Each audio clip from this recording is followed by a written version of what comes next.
I'm getting money, you see me. Stack it up to the ceiling. If you're looking for me, you know just where to find me. I'm on a pod with TC, with TC. Oh, I'm on a pod with TC, with TC. I'm getting money, you see me. Stack it up to the ceiling. If you're looking for me, you know just where to find me. I'm on a pod with TC, with TC. Oh, I'm on a pod with TC, with TC. We ready. Yeah, We rolling this shit, bro. We rolling. All right, welcome. This is Financial Literacy with TC. I'm your boy TC. I want to thank y'all for joining me for another week. We're here with two phenomenal individuals in the culture. They are culture content. Two of the biggest, and I'm gonna hype them up. Two of the biggest out there with their YouTube channel called Culture Content. I got Kay here. I got Chaz here. And now I'm gonna let them introduce themselves because for those who don't know, their podcast is I'm Chaz. Real Culture Content. Yes, sir. On TC. Real Sharp Financial Literacy. Yeah, baby. We turning this up. One time. Let's start it off right. I love it, boy. You know, let's get it. You know what? We're gonna keep rolling with the punches. That's just what we do. Hey, man, I'm so grateful for y'all brothers for joining me, man. Nah, man, we appreciate you for inviting us, man. So today I gave them the chair because, man, this is going to be a great episode, man. If y'all don't know their episodes, their podcasts, please tap in, like and subscribe. Obviously, like and subscribe this channel, but definitely tap in the Culture Content. I'm one of their subscribers, man. I love every episode they do. I'm gonna just dive right into it because I really want everybody to know what they're bringing. Correct me if I'm wrong, guys. We started in 2021 during the pandemic. Both these gentlemen are from New York. I'm gonna let them talk about, Harlem. Yes, Uptown, baby. Uptown, baby. East side. Yeah. West side, baby. You know what I mean? We could get into it. And they created their platform, man, and they've been doing it strong here in Pittsburgh. We're gonna get into who they are, what they do, why they do it. And we're also just going to vibe on a lot of the conversation that they have about the culture. Everybody knows that this podcast is about having black representation in the financial spaces. These gentlemen epitomize the grind, the hustle, the hard work it takes to elevate. So that's why I definitely wanted to have them on the podcast, man. So I'm so grateful to you guys. So let's just jump right into it, man. Let's talk about exactly how you guys got started. Actually, I always like to give my guests the opportunity for us to recap on how we met. I first heard about you guys from Bernard Alexander. Shout out to him. Shout out to Bernard. Connect for real. Yeah, everybody knows he's the GOAT locally. And you guys did a podcast episode with him. And then that's when I was like, oh, I definitely got to watch. Right. And we ended up linking up at Wealth Wednesday because he did, or it was either Motivational Monday. Yeah, my bad. Shout out to Brandon Rice, Wealth Wednesday. Shout out Bernard, Motivational Monday. And we linked up that day, and we were like, because he brought all these different podcasts together. And y'all's was definitely, we had the opportunity to let people in the cigar lounge know who we are, what we're doing. And I was new to the space, and you guys took me under your wing. Definitely gave me some valuable advice. You know what I'm saying? So that's the backstory. But if y'all want to start where either, you guys, how y'all came with the idea to create it during COVID, or if you want to start where, when we met. Yeah, I started off. So I'm a videographer. That's like my side hustle. And I've been doing videography for it's like 2012, or not even before that. I'm about to say a little before. Well, yeah, it started when I was like 11, 12. I went to this program called the Fresh Air Fund. Kid Mariah, shout out to all the Fresh Air Fund babies. Yeah. And then, long story short, it's a 3-year program. I ended up getting best editor of the year for 2 years straight. And then I always had a passion for it, but I didn't have the funds or the capital to do what I needed to do. And then along the way, I got a real job, grew up a little bit, and was able to get my first camera, which was a T6i Rebel. And then that thing took me to like new heights. And you know, I would do events for like more bookings, and this is just underground music scene type of thing in New York. And you know, one of my friends was always like, "Yo, you should do a podcast, or you should get in front of the camera sometime." And I was just like, that's just not my thing. Right. And I was always just behind the camera. So fast forward again, this is the real short version, right? Like COVID hit, everybody getting laid off. I had a lot of free time, and I basically was like, "F it, you know, we're gonna do this podcast because we've been talking about it Right. for years, you know, and it's kind of like we just got our feet wet and we've been rolling ever since." And you know, shout out to you for doing your homework on us too. Like it feels weird, Definitely of it, you know what I mean? So we appreciate that. Like love is love. Well, it's easy when you got cool dudes who you vibe with, and really like we.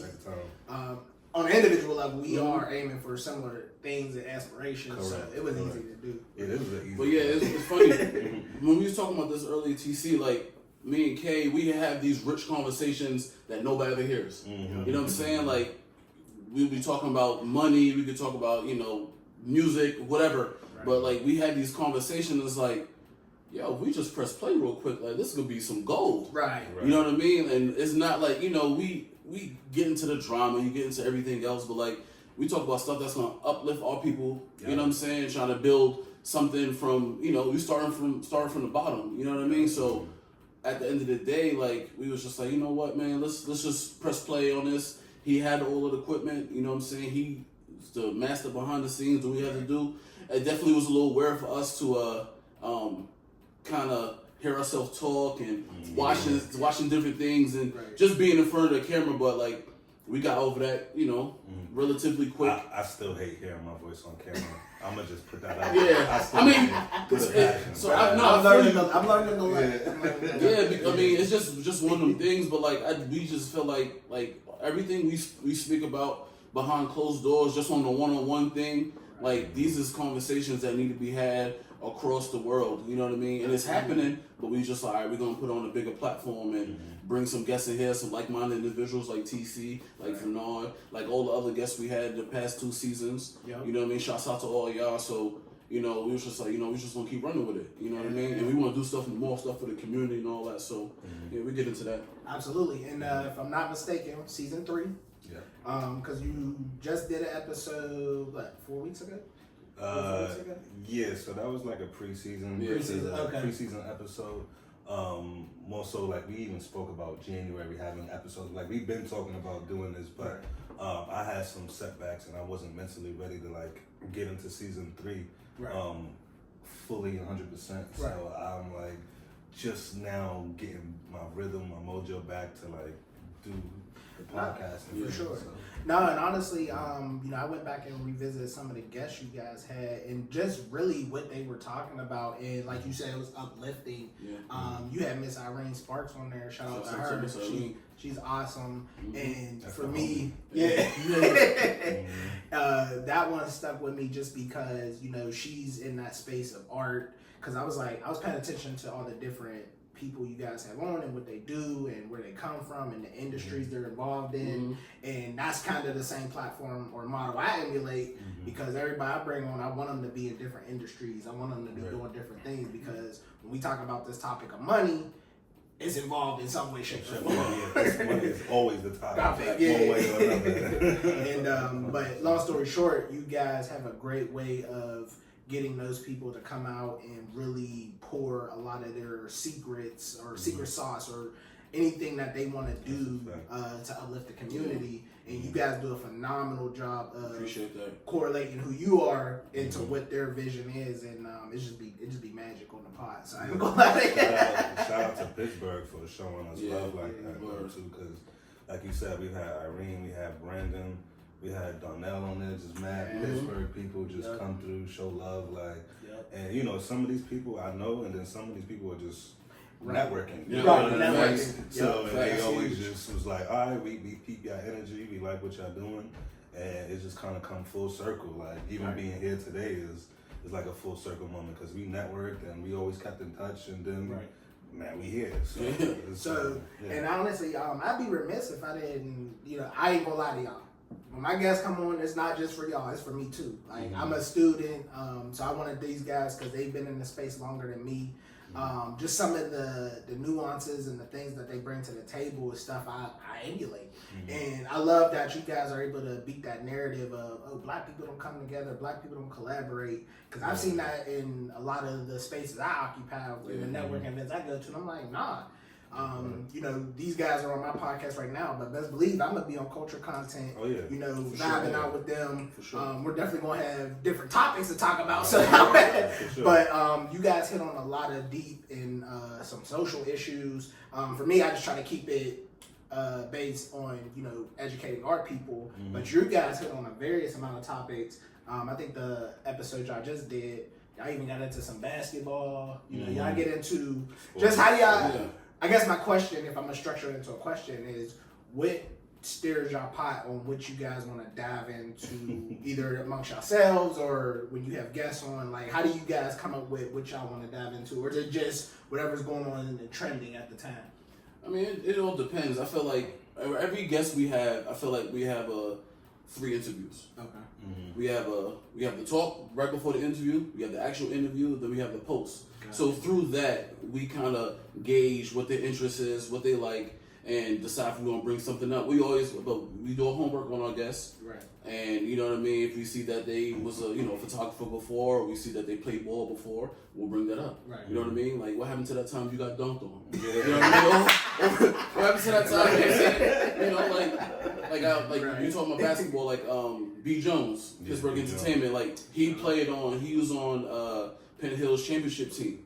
You know what I'm saying? One of the state championship teams they had. You know what I mean? So we brought that up before. You know what I mean? And like some of the people that was on that team, we both know. Right. So it's just like it came full circle with that. So when we do our homework on the guests, we kind of just figure out, you know, what lane we're gonna go into, in addition to, you know, the lane that they're actually in on the show for.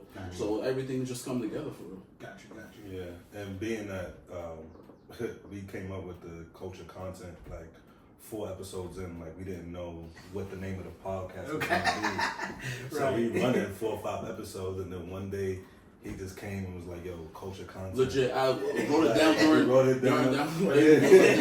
And I'm like, "Let's run with it." You know, it sounds good, but the premise of it is like, what we do is for the culture, it's for us. Right. Yeah. So, you know, and the content, obviously, the videography and putting just information out there all the time. Right. You know, it's just we knew that what our community needed, and like he has a teaching and he has a background in teaching. Right. Shout out to Chaz, he got his masters and everything. So we've always been like just people that are like pour out information. You know what I mean? And you know, when it comes to our community, we know there's a lack thereof. Right. You know what I'm saying? So we just found a little niche, and you know, other people do it as well. But like, you know, we found our own lane, and and honestly, that was an excellent transition, because one of my questions, and again, I got about 5 or 6 in my head that I knew I was going to ask y'all, and that was one of them. How'd y'all come up with it? And y'all obviously was like, 4 episodes in, culture content. Because like we was stuck on what we was gonna name it, but like it's real simple. Like we for the culture and we making content, so why not put it together?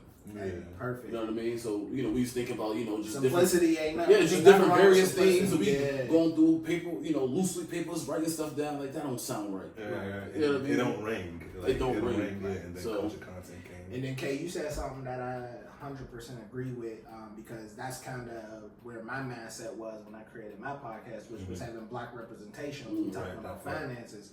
And so when you say what you just said, it's like, oh, these is 2 gentlemen who have backgrounds in different things. They came together, but they also have, for the culture, they want to make sure they're putting out information and things that resonates with their audience. So when I look at my audience, I'm like, you know what, we're hitting on a lot of you know, topics about finances that they get from either another state, New York, California, Houston, and I'm like, you do realize that those economies are vastly different. Right. The money in California is vastly different Yeah, than for what you sure. make here in Pittsburgh.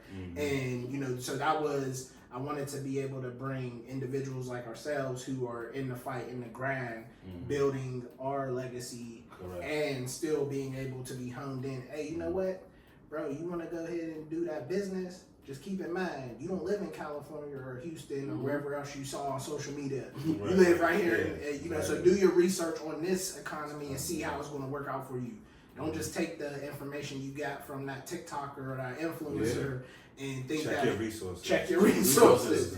Yeah, so I love that you said that for sure. And then just to bring this back to a question, so what do you guys feel has been the most rewarding part of doing your podcast, and what has been, I guess, would be, you know, the not sexy part of putting this thing together? I say the best part is just me and people like you, everybody coming together. We started a Black Table Talk where we get all our guests together, and you know, we ask cringy questions and stuff about society or what's relevant or what's going on. So in networking, I mean, that's just what it is. You know what I mean? Because we all need each other. You know what I mean? We all need support one way or another. So you can't start a podcast and think you're gonna do this on your own, because it's not possible. So, absolutely. I think that's rewarding. The nasty part about it, editing. Yes, I can attest. At first, when I did, I was doing little to no editing, and I mean, I still don't do a ton, but trying to get the music and everything right. Editing, and you recording the audio, then matching it up with the audio, because I don't do that clap thing. I just go in there later visual, then later audio, and just mash it up for real. But I have unorthodox ways of doing it, but it still comes out. But that's the nasty part for me. Is definitely the editing. I mean, I like you said, like just meeting like-minded individuals and working with them and seeing them in different spaces. You know what I mean? Because, like you said, we both have vast different backgrounds. You know what I mean? Similar at you know, to a point, but we have different backgrounds. So seeing what just look at us, we dress alike, but two completely different people. Right. I didn't get the memo to wear my fitted. You gotta represent for New York. You should have wore a Pittsburgh hat. I tried to fall with that. But no, like just talking with like-minded individuals. You know what I mean? Because at the end of the day, we all trying to uplift all people for the culture. You know what I mean? Nobody's gonna do it. Nobody's coming to knock on our door to come save us for anything. You know what I mean? You got to get on your own. So work with people that has the same mindset as you, and then you can make it work. You know what I mean? So my next question is going to be self-serving for me, y'all. So, so y'all got about what, 230, 250 subs? Something like that. And well, just on like. And I think y'all got over 13. Okay. It's on like. So YouTube, I saw like 250 or something. I could be. Don't quote me on this, y'all.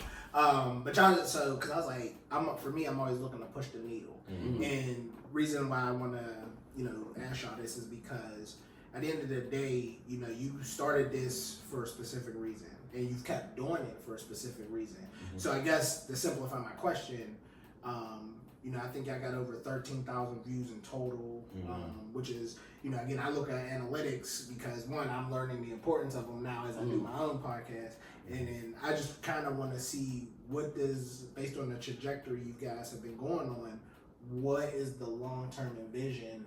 Because we know in that influencer space, people's making money, they doing, you know what I mean? So as you guys have, continue to collab and think of ways you guys want to pursue this moving forward. Obviously, y'all had a couple of hiatuses, but you still have a good thing that people want and need. So just where, is it a year from now, 10 years from now, 5 years from now, like, where do we see this thing going? I mean, I think at the end of the day, the day going in. The day going in. No, I think what our plan at the end of the day is to share as much information with our people as we can. You know what I mean? We want to get back to the community in any way we can, and we want to just kind of bring the culture that we have in New York and bring it over here as best as we can with the people that's out here. So we want to do a lot of big things, and like you said, we had some hiatuses and things happen, and we gotta go back to the drawing board to figure out what's best work for us and things of that nature. But we want to propel it to the highest point as we can. So sky's the limit. To be honest with you, we don't really have like, we want to stop here or we want to do that. Right. We want to keep pushing the needle as best as we can. We don't want to take our foot off the gas. Gotcha. Yeah. And I mean, the followers that we do have is really like word of mouth. Right. Like, we don't typically share it to our friends. Like, Okay. me and him got over 100 mutual friends. Like, we've known each other since 10th grade. So, Right. you know, it's like, oh yeah, you from New York, should you have more followers? Right. Essentially, yeah. But at the same time, those are our friends.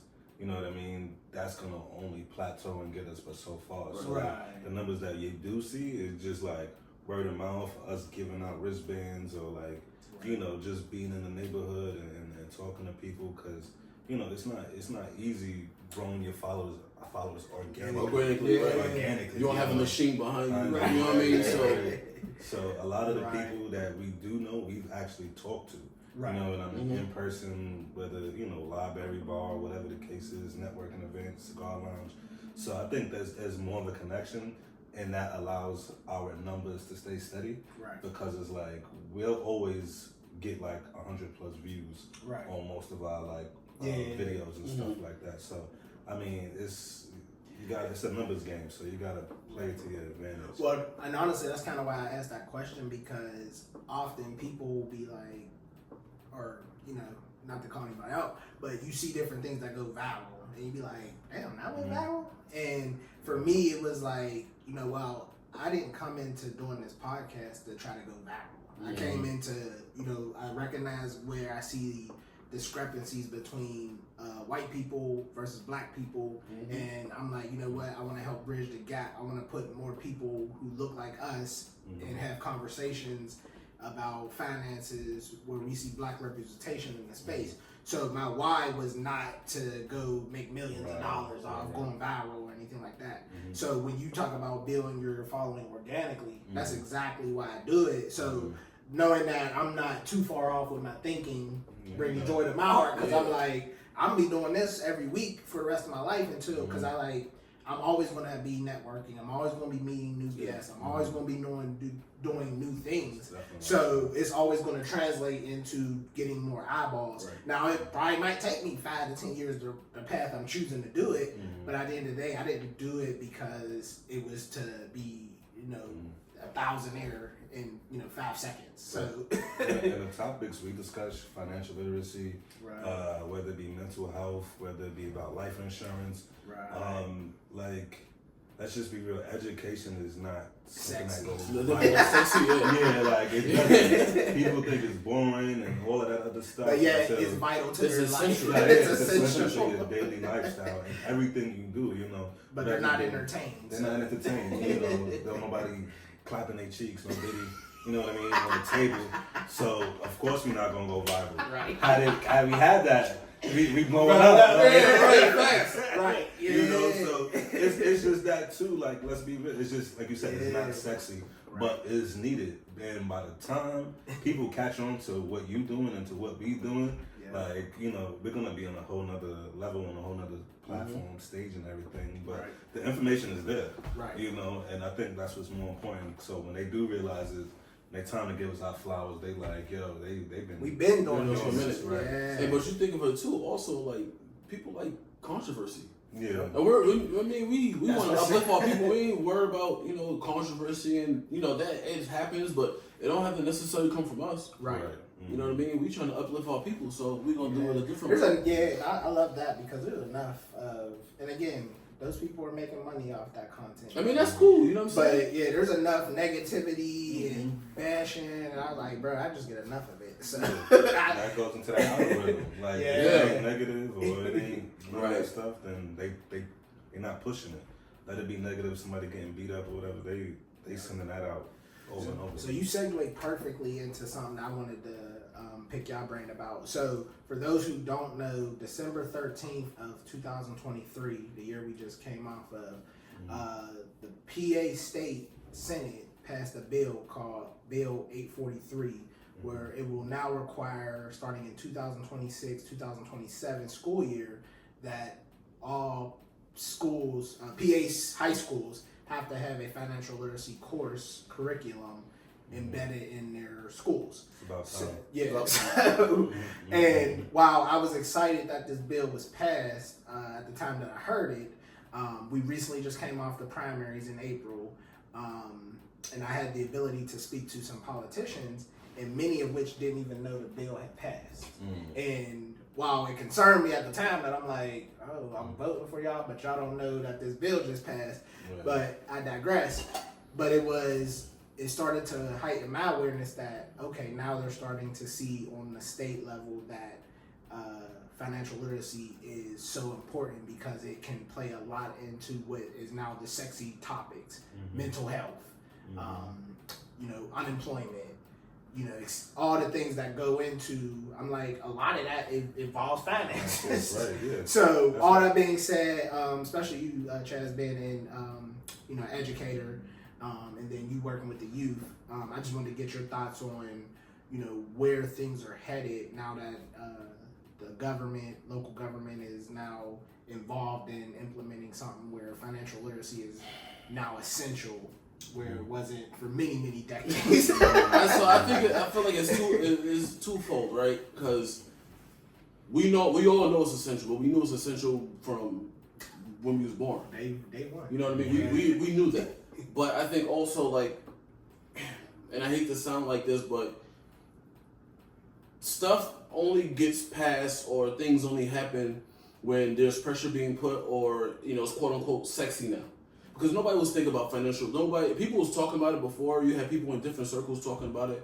But for a state to pass it, for it to be a requirement for Pennsylvania high schools to put that inside their curriculum, what happened in between? You know what I mean? So, like, taxes was happening since the beginning of the time. That has been happening. People, overdraft loans, all of this stuff. How to write a check. Budgeting, investing, all of this stuff has been happening. This didn't just, appear in what you said, December 13th, 2020. It didn't just appear 6 to 8 months ago. It didn't. So what's the reason now? And that is the reason now because, like, I feel like there's money behind it. You know what I mean? And I'm okay with, because I teach math, but I do things twofold. I teach, stuff about life. I teach about the use of curriculum, but I bring everything together because they need this. You know what I mean? Like, kids always say, "Oh, we're not gonna use this." Well, X, Y, and Z. 4x equals 20. That X right there is the hours you work, and you know what I mean. So if you don't know that, then how are you gonna be able to calculate the money? Right. You know what I mean? How are you gonna be able to calculate the taxes? Right. So I feel like it's essential, yes, but I'm not like too thrilled because this should have been a requirement. Right. Kids shouldn't just be solely focused on going to school for compliance for the state. Right. They should be going to school in order to propel themselves to the next level. So when they do finish out of 12th grade, they really got some knowledge to really help them in life. You know what I mean? Kids is going to school signing over $70,000 in debt to go to college, and they don't even understand that they're gonna have to pay that back. And then the jobs they're gonna get after, it's not gonna, you're not making that money in the first year, second year. You know what I mean? So, like, all that stuff, like, I like it, and I'm excited for the change and the push. But you know what I mean? Like, you could have did this 20 years ago. Right. And I just think the system is just built for you to be a worker, be at the end of the day, right? Like, they don't want to teach you about money because what I need you to do doesn't involve money. I just need you to work for me and do this. You just do it and shut up. Yeah, that's it. And it's kind of like a brainwashing mechanism, because it's only after you get out of college, you're like, damn, I got racked up all this debt, but had you had the financial literacy behind it, you know what I'm saying, you probably would have still went to school, but you probably wouldn't have taken out that debt. And I think that's important because that's where most people get jammed up. You got school debt, then you probably get a house, then you probably get a car. Like, all of those are like liabilities. I mean, education is not a liability, but like most of the things that you start to take out after you graduate are liabilities, right? Credit cards, you know what I mean? But then it's like, oh, all right, I'm paying check to check. What am I doing wrong? you started off on 5 years ago. Right. You know what I mean? Yeah. Right. So you're behind it. And we're Yeah. and I'll keep it a buck. We're around the same age, if I'm not mistaken. I'm 33. 35. 34. Okay, so yeah. Yeah, And that's keep it a buck. Like as I'm growing up through middle school, high school, bro, I only was told get good grades to go to college. That's it. Yeah. I had no other options. That's it. Yeah, I knew business owners exist, Right. but it was never put in front of me for me to be really knowing how I could be one. Yeah, I knew welding, mechanic, some of these other trades, carpentry. I knew they existed, but they were never put in front of me so I could learn how to become one. It was get good grades, go to college, and that was my only option. Just be compliant. That's what like you said, okay? Like they want you to be workers and be compliant. You do your work, shut up, and keep it pushing. But no, like how you gonna teach kids and they can't even tell you what they learned? Right. Like for real, like you know what I'm saying? Like if I teach you something, if you can't tell me what I learned a week from now, then I failed. Right. I failed as an educator. But did you fail, or is it the system that's not teaching them any life stuff? Well, it's a little bit of it's a little bit of everything because it's twofold. Because you can have the educator that just literally follow the curriculum. They doing their job. They doing what they supposed to do. But you gotta have other ones that's gonna add a little twist to it. You know, the realism, factor. You know what I mean? Like, all right, well, let's apply this to real life. Right. You know what I mean? Yeah, we see how this, this fridge over here or something like that. You know, all right. You know, if you was a carpenter, how would you, be able to fit that in there, like a door frame or anything like that? Math goes into so much. You know what I mean? So, like, how are you able to, apply that to real life? Right. You know what I mean? You think of the cars and stuff like that. And honestly, what inspired me about this, and to your point, was think about, because this all comes full circle, y'all, if I think about it, the home life of the majority of the people that go to school. If you're not with, and it's and we're gonna get into it because it's Father's Day's approaching. Yeah. Shout out to Arthur Terry, who works at Healthy Start, the fatherhood program coordinator. I'm gonna shout him out because he has resources for fathers, and he really does a lot of trying to make sure women and men understand the importance of having a two-parent household. Right. But I'm not gonna get into that today. But what I do want to get into is if you start paying attention to the statistics on how better off a child is when they have that two-parent household as opposed to when they don't, and then also understanding that it's generationally passed on that nobody in the black family knows anything about making money. Yeah, and then you get the it's already we're the first we're the first to go to college. We're the first to go a little bit like, bruh, there's white people that's been decades ago. They on Arthur the Fifth. Yeah, right. Not facts. Yeah, and it's just like it's a revolving door that at some point one generation has to take a stand and say no more. So I want to be that generation where we're like, bruh, my kid already has his college paid for if that's the route he wants to go. But I also want him to know, bro, you can take this business that I've been building for 20 years and now it's yours and you can build up on it. Like if every black family had that mindset, bro. But like what you said though, you said when you was growing up, you was told to get good grades and go to school. Right. That was the stereotypical thing. Other cultures, they talk about, oh, all right, you're gonna go to school, you're gonna start a business, and you're gonna do all of that. So, and then to bring it back a little further, like you can't even blame our previous generation because that's all they were taught. You know, right. So, like, and then like they didn't grow up with the age of the internet where all this information was accessible to you, like at the tip of your fingers, no diddy. And it's just like, oh, my bad, bro. I don't know. I'm trying to be professional. But they didn't have access to that information like we do now. You know what I mean? So it was easier for them. Or it was easier for them to just follow the book and see that, oh, this is going to work. But now all this information is in. I was like, oh, I could do this. I could do that. Now I could skin this cat more than one way and make several dollars. So I just think as the eras progress, like the older, the newer generations coming in, you just got to teach them to like slowly but surely. Like there's a and that's why I'm encouraged. Because I see it coming to fruition that way. So Father's Day's coming, like we said. I think y'all I got kids. Okay. No. Okay. What we doing? What's that looking like? I don't know. I don't know what I'm doing yet. You know what I mean? Like, I always have my kids, so I'm It's a full-time dad. Yeah. So I don't know what I'm doing. We gonna do something though. You know, either gonna cook, we gonna go out. You know, I think last Father's Day, what did I do? I can't even tell you. I know stuff blurred. I remember the one Father's Day I took the kids out and we went out. We went to eat. We went somewhere else. Then we went to the point. They was running around the sprinklers. I mean, it was, you know, time with the kids is just essential. Like, you know, it's fun. Anytime I spend with my kids, we make it a fun time. So we're gonna be lit whatever we do. So you know, I don't have nothing planned per se. I ain't got kids either, but I do got two. I got a father and then my stepdad. So I'm gonna bless them with just my time and give them something, you know, for us to connect and build those relationships stronger. So talking about relationships, like me and my pop's relationship is a little rocky, you know, but we getting back into it, you know what I mean, and just like trying to build something different. You know, as a matter of fact, I just spoke to him today.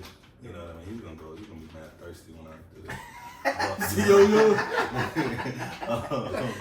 But all I have to say is, you know, some of these generational curses, you know, in order to understand why we grew up in this household we did, you gotta figure out how your parents grew up.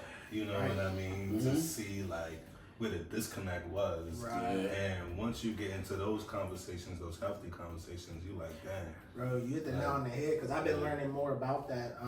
Our introductory into money, all those stereotypes or things we've heard growing up. Money don't grow on trees. Like I've been learning more about how it's from a mental standpoint, it has messed us up. Not all of us, but you know how we've our trauma with money, for lack of a better term, it plays an important impact on how we view money today. And a lot of times, I know early on, I didn't think of it that way because, you know, I was like, oh, I'm focused on the future. I'm focused on getting the bag, whatever. But I'm like, nah, I definitely could have been way better off if I understood, like, bro, we did not talk about money. I was given a couple dollars here to go to the candy store, the food truck, but I was never really sat down and said, you know what, this is what you can do with your money. It's a tool, and you know you have all this plethora of options, bro. I was probably 26 years old when I really started getting that better understanding and a healthy understanding of what money is. And I was like, bro, that's too long.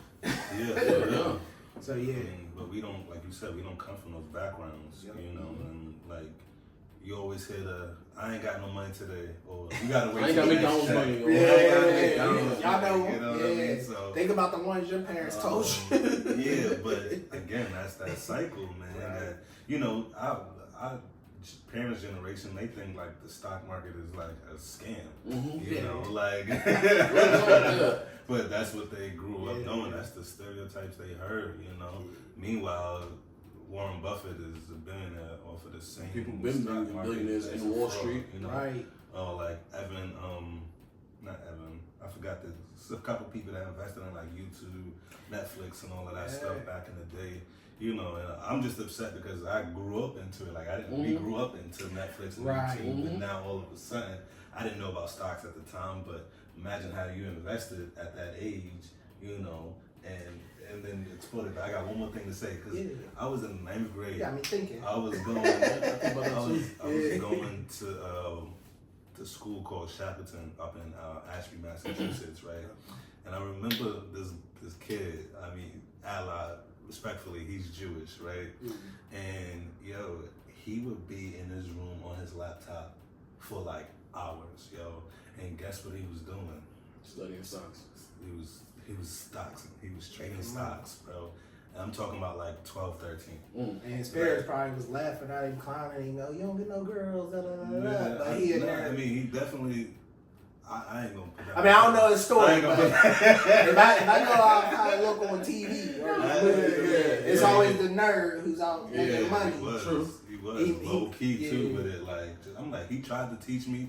And then I think about those RSI conversations, the MACD, and I was like, this is the same shit he was teaching me then. You know what I mean? And 20 plus years ago, it's crazy. I had no interest in it, of course. I'm like, I ain't got time for stocks. I was as rowdy as ever. But 20-year advantage is crazy. Right. You know, like 20-year head start. 20-year head start. So started $1 million, and that's another segue that we like to. Well, we're gonna slowly but surely like roll out, which is like starting your family or your kids at $1 million. You know, whether that's educating them on stocks or telling them about life insurance or how to borrow from a universal policy and stuff like that. You know. Or like, you know, borrowing from your stocks to leverage it to buy real estate, like whatever the case may be, is, you know, those are the conversations that we just gotta have with our kids so that they know. Absolutely. Yeah. And I'll be remiss if I didn't say it's June, so it's Juneteenth month. You know, we definitely want to acknowledge that because, you know, I'm excited about all the celebrations that's going. To me, this is the real Independence Day. I ain't gonna hold you. Yeah, I know July 4th, but for me, this is the one where I started to really get my education up. Like, oh yeah, we about to. This is something we need to celebrate. So we got. I'll say shout out to B Marshall. We got him on June 15th. Well, he's 14th, 15th, 16th, if I'm not mistaken.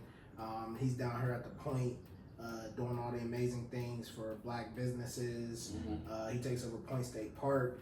So many businesses, so many sponsorships that he gets. This weekend we have the celebrity softball game at Mellon Park. I'm actually on the celebrity team. Oh, okay. I'm very blessed. I ain't played softball in a minute, but I'm a natural competitor. So don't let my size fool you. I'm gonna do some stuff. You ain't invite us. You know what I mean, we be all the smoke. I mean, y'all definitely, Sure. I'll get y'all the information. Because we definitely gonna be, you know, it's a good time, and it's definitely for the culture. So I'll definitely get y'all the information if y'all haven't seen it on social. I just gotta make sure I'm in town. Yeah, I mean, you know, so I mean, every weekend there's something going on. Shout out to Fantasy Zellers. They got the other Juneteenth for the Mayor's Initiative, I want to say the Mayor's Initiative, the city's initiative to have a Juneteenth. That's going to be on June 29th. It makes sound familiar. Yeah. So I know. She booked me. Fantasy's booked me mad times. Okay. For video. She's national. She's good people. Yeah, she's national. Actually, she's from New York too. Yeah. Oh, I didn't know that. Yeah, she's from the town. Yeah. If I'm not mistaken, don't quote me. I think she's from BK for real. Okay. Yeah. We're still uptown, but you know, New York, we show love everywhere. Yeah, absolutely. Once you're outside the city, let me stop. Nah, it's always love. It's always love. But shout out to her. Emerald City's a part of that. So it's just a good time. It's a great month, especially to be Black, and it's one of my favorite months. Because every day is a good day to be Black. It is. Right. It is. You know, but sometimes you fall into that trap of, well, we only got February, we only got June. Nah, real talk. But you know, but like you said, every day. So I'm just excited to be a part of what's going to come on this month, man. That too. He put his hands up. I put my hands up. I'm like, put my hands down, it's bro. crazy. They 20, y'all. They 20. I put my hands like this, Jerry. The whole time. I gotta keep them up the whole entire episode. Yeah, y'all 20 for sure. But do y'all got any thoughts, man? Centered around Juneteenth, what it's become? Because only maybe a year ago, 2 years ago, if I'm not mistaken, they just made it to where it's an actual holiday where we get the day off. Well, I think they did it like 2021 or 2020. Yeah. This is another like, and I hate to sound like this, but this is another thing that should have been done before. Absolutely. You know what I mean? Like when stuff become political and become sexy, then people want to jump on it. Yeah. I'm all for it, and shouts out to people that are doing the good things, in the city of Pittsburgh and across the nation that's doing different things. But I'm definitely going to partake in them. I've been partaking in the last couple ones they had in Pittsburgh. I know the one last year was lit. They had Music Soul Child and they had the stage. Thank you, bro. Yeah. I forgot the musical artists. Yeah, those were fun, man, and I really enjoyed that. So, and it was good. It was no problems. It was good seeing just Black people just vibe out to some good music, and it was no extra stuff happening. So I'm really excited for this year's edition, what they got going on. So I'm definitely gonna be in attendance in those. Yeah. Okay, while you talking, I'm gonna get the artist that's gonna be there this year. Oh, copy. But yeah, like you said, it's Juneteenth is just long overdue, but to show like when I think it really happened because I want to say because of Black Lives Matter. Yeah. You know what I'm Correct. saying? With all that ruckus and everybody, y'all know the story about what happened, but I just think that just shows the power in numbers too. Like if we really want to make a change, then we got to stick together. Now I know like there was a whole conspiracy thing behind Black Lives Matter, but essentially it was a genuine movement that everybody was following and whatnot. Right. But to the point, like we can really make whatever we want, if we were to stick together. Stick together, And it's not this. You always say this like this crab in a bucket mentality. Like, there's a lot more that needs to change. They try to give us stuff, but it's just like don't paint the street with Black Lives Matter, bro. Like that doesn't mean anything to me. Like, like I don't care what you painted, like, bro. Make an actual change. Like, give us our reparations. You know what I'm saying? You could send $8 billion to Israel and all that. I mean, hey, listen. But the money is clearly there for what they want it for. So everything that we going through, like, we can achieve if we stick together. Like, so this is true. Point. Yeah. So they be trying to. So to make sure I'm accurate, we got June 14th through the 16th. We got Kelly Price, the Blackbirds, Stokey from San Freeway, Benny Siegel, Freeway. That's lit. Brownstone, That's funny. Arrested Development, Kiki Wyatt, and Ain't she canceled last year? Yeah. I feel like Kiki. Don't get me like. Hold on, ain't Dame Dash coming too? Dame Dash and Master P are doing their. They're doing a speaking event. Yeah. I got tickets for that. I think that's the 15th. That is the 15th. Yep. Yeah. Like, Dame Dash is also one of our idols. But you know what's so funny? Like, Right. Dame Dash, speaking about financial literacy, bro, he's always been Doing that guy. Yeah. You know what I mean? He's always talking about the bottom dollar. He's always talking about, well, I go work for him and I can make the money myself. You know what I mean? And he's always been on that type of time. But, I think that's part of the reason, because I was exposed to Dame growing up, obviously, with being Rockefeller and Camp. I never met him personally. My mom did. But, I've seen enough videos to be in there, know, right? And know his mindset. He's very vocal. Yeah, he's very vocal about, like, yo, I got my own video camera company. I don't got to go ask nobody to do it. You know what I'm saying? Right. So, as you get older, when you're younger, you probably don't understand what you're talking about because of that stereotypical psyche that's in your head. But then you get older, you like, this is what he was talking about. Right. They ain't never gonna pay me what I'm worth. You know what I mean? Absolutely. I'd rather go into debt trying to do my own thing than trying to work for the man at the end of the day. So,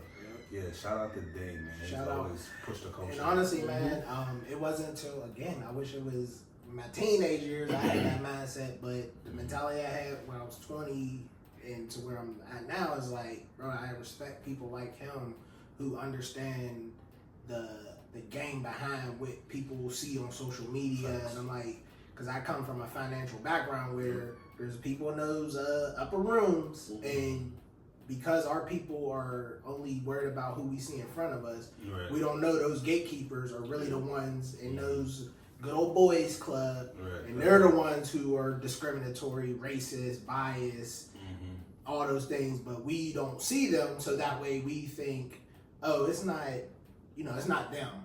It's the people in front of us. And I'm like, no, it's the people who you don't have access to. You don't know their names. Like, they are the people who hold the keys, and they are the ones, but you don't have access to them, so you don't see them, so you're not bashing them. You're coming at that person who's making $16 to $18 an hour. That's who you vitriol or bring your venom to, when really it's these high corporations, it's these politicians, it's those individuals who are, making the decisions that are really setting us up. And if you don't have a mindset to look beyond what's in front of you, you're gonna lose. You're gonna lose. Yeah. So. Every trip. Why you keep copying me, bro? Did you say that? I said Is that every trip, bro. Like, stop copying me. I ain't copy you at all. This is what I'm thinking. I'm not taking your word. Let me say that. Right. This is literally what I'm thinking. Right. So why did you start financial literacy? Honestly, man, just because I got tired of seeing individuals who don't look like us tell us what to do with our money. I say it all the time, man. They and this actually is what I fear about what's going to happen with these curriculums in these schools. Who is you going to have talking to these all black high school students or these all, you know what I mean? Again, is it just going to be, oh, we got one person or one organization teaching financial literacy? Do we got our teachers who already don't make enough and already spread thin just getting through the normal curriculum? Right. Are we stressing them out? Like, what is it going to look like? And then is the individual you're hiring to be teaching financial literacy or the organization, do they have transparency? Are they being very diligent about the information they're given? Or are they pushing an agenda or a narrative that doesn't fit? Everybody doesn't come from the same economic background. So you might go to, I'll throw out a name, Mount Lebanon. Everyone knows it's a wealthy neighborhood.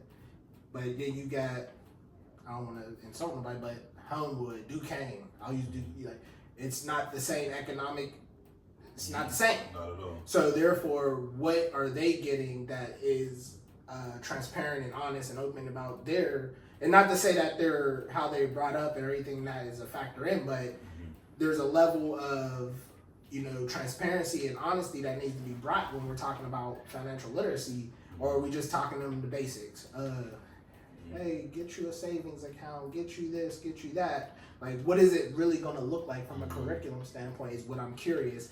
And then does the individual who's teaching it, who do they look like? Is it a white person who grew up in Upper St. Clair, or is it a black person that works, or who grew up in the inner city, who's, you know, made a name for herself coming through the ranks?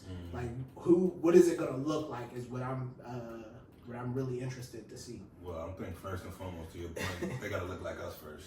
You know what I mean? Absolutely. Because these kids nowadays, he can attest to it more than I can, but like, they ain't listening to everybody. You know what I mean? And like, if you ain't the same color as me, I'm speaking from the kid's perspective. Like, you can't tell me nothing. You get to go home to a nice house at the end of the day, and I gotta go back to my neighborhood. You eating steak, lobster, and shrimp. I mean, ramen noodles. Type of thing, you know. So I think once they figure out that part or how to bridge that gap, and as far as like transparency and relationship and connecting, like the information to get to them, you know what I mean? I mean, I'm not saying that another person couldn't, but you have to have that connection with them, or they're not gonna care. Right. You know, like they just gonna take it as another class, another course. Right. You don't really care about us, you know. But and I don't want that to happen. Yeah, that would be suck because now you got the resources and now you're not utilizing them. So. And for those who don't follow me frequently, I dare you to go look at some of my financial workshops because I post them now. Shout out to the Garfield Jubilee. A lot of those kids get paid to come to that program and do what they do, and kudos to them. But this is how I measure success. They told the instructors or the people who run the organization was like, we know you're good or a speaker's good when the students don't leave their classroom. Right, like they stay. Yeah. So I was, I'm my own worst critic, so I want to know, was I great, bad, terrible, did I suck? Let me know. And they was like, nobody left your class. That's how we know you're a good speaker, and they might invite me back. And that's because I spend a lot more time here listening than I do actually speaking and lecturing. That's school when they get lectured, like they get that anyway. I don't want to be that. I want to have a transparent and open and honest conversation about, hey, let me listen to you. Tell me what you know. Because I don't want to disrespect them and think they don't know anything. Right. And then also, but I don't want to put them in a position to where I feel like I know everything. No, because anybody who knows anything about money, if you come to me and you tell me you've been doing this for 50 years, you know this, you know that, I don't want to deal with you. Yeah. Because you feel like you know you're holier than thou. Plus, it's my money. You're supposed to be my financial advisor, but you're telling me what to do with my money. Yeah. But if I lose it or something goes south, you still get your cut. You still get your cut. So I don't want the guy who's been doing it for 50 years and thinks he know everything about money. Because one, if you're that guy, laws change, politics change, things change. Finances is an organism that will always be ever changing. Right. So you can never know everything. Right. And if you have that mindset, I don't want to hear shit you gotta say. So I'm keeping it up. Like, nah, I want the person who's transparent, open and honest. If you don't know, I'll be the first. I don't know. Yeah. Bro, I'll find out for you, or I know somebody who do know. That's the person I want as my instructor. Yeah, you need that transparency. But back to what you were saying, as far as how they gonna roll it out, I feel like, how they usually roll out curriculums anyway within my school district. They have somebody come and do a training and stuff like that. But I think the biggest thing, you have to make sure that not just the administrators buy in, but the teachers buy in. Right. They have to buy in because, like you said, you don't want to add something more to the plate that's already overflowing. And you ain't paying them more? Hell no. You know what I mean? So it's like, all right, so you got to make sure that they buy into it. And once the teachers buy in, I feel like they can be able to convey the information as best as they can to the students. Right. Just with anything in life, you're going to have some students that's going to listen, and you have some students that's not going to listen. Right. But you just want to capture as much as you can because this is something that they really need. Right. But, everybody, just make sure that however they do it, just make sure that, the buy-in is there. And I never lose sight that we live in a competitive society and capitalism and everything, is going to be what it's going to be. But all I want is, when we talk about equal and justice and all those words we use, I want the options to know that it's not being forced upon me for something that's not for me.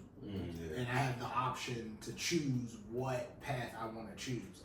And that is what I know I was devoid of growing up, is I didn't have options. Or at least I was not led to believe that I had the options that I had. You weren't exposed to it either. Yeah, so it's a lot, man. It's a lot. Cool. Yeah. But on that note, I want to get y'all with y'all last words, y'all last thoughts. Again, like, subscribe, hit that button so you can support culture content. Just let people know. Follow TC for sure. But yeah, anything you guys want to leave people with, how to find y'all, how to contact with y'all, or just any last positive words that y'all want to give. I think financial literacy is essential to not just adults, but the next generation coming up. So just take advantage of the opportunities you have in front of you, because the opportunity that you have might not come again. Read Rich Dad Poor Dad. I just think that book, just the stories that are given in that book are just detrimental to understanding the mindset that you have to understand how to utilize money. I hope I said that the right way. But once you figure out how to manage money and to leverage it and to use it as a tool and not as a necessity, your life will change, dramatically. It'll help you obviously with your finances, with depression, help you achieving your goals. And amongst other things, it'll help out in your lifestyle. But I will also say don't put that in the forefront. I don't know what your religion is, but put God first and then money. Whoever else is significant to you, you know what I'm saying? But find God, then you'll know that you gotta educate yourself. You gotta keep learning how to use money. Like you said, it's a forever changing tool. So you gotta keep up with it. And once you understand that money aspect, and you're not going out every weekend celebrating failures and stuff like that, you'll start winning. So. Yeah. And I'm gonna leave it with this. My bad, I got you. Good. That was love. Yeah, that was love. Yeah. I'm gonna leave it with, man. There's so many resources out here. We live in a world where you should not be ignorant anymore. No. There shouldn't be anything somebody can ask you that you can't take a second to use the thing that you use the most to find or give a better response than I don't know. And when we're talking about financial literacy, I would always implore people to plug in with individuals. I created this podcast for a reason. It's not just to hear myself talk or not just to hear my guests talk. Drop in the comments. There's She Savvy. We'll be doing that tomorrow at the Hosanna House, room 309 in Wilkinsburg, PA. Pop into there. We're doing 6 to 7. We're talking money. There's Catapult Greater Pittsburgh. There's so many organizations, Neighborhood Ally, Financial Empowerment Group. There's so many organizations out here doing topics about money. There's so many resources, so many platforms. Just get educated. And again, don't rely on someone else to be telling you what you can and can't do with your money. Like, I got 3 financial advisors. 1 I pay, and 2 are just people I can hit up that say, hey, bro, what you think about this? And they don't necessarily, I'm not paying them, but they're trusted friends and, you know, people I can rely on to give me financial advice, and they won't steer me wrong. So I always, in one of my workshops with this, who do you have in your life that you talk about money with?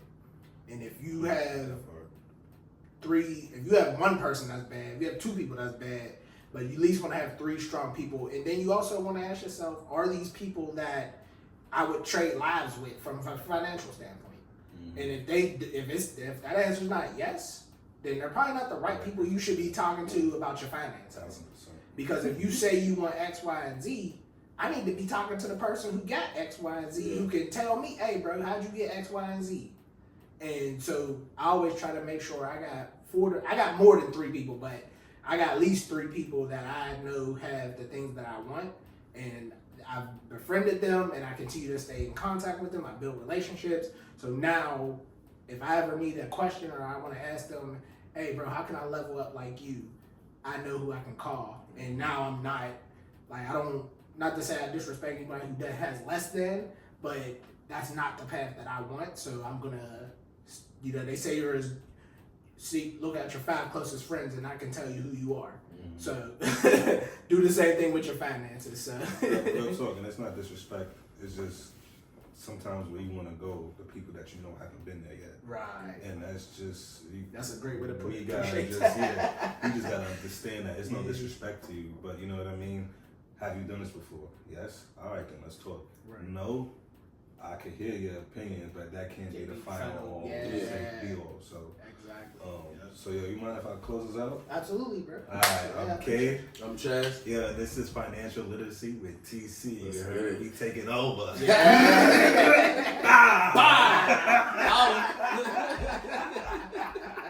The ceiling. If you're looking for me, you know just where to find me. I'm on a pod with TC. Oh, I'm on a pod with TC. I'm getting money, you see me. Stack it up to the ceiling.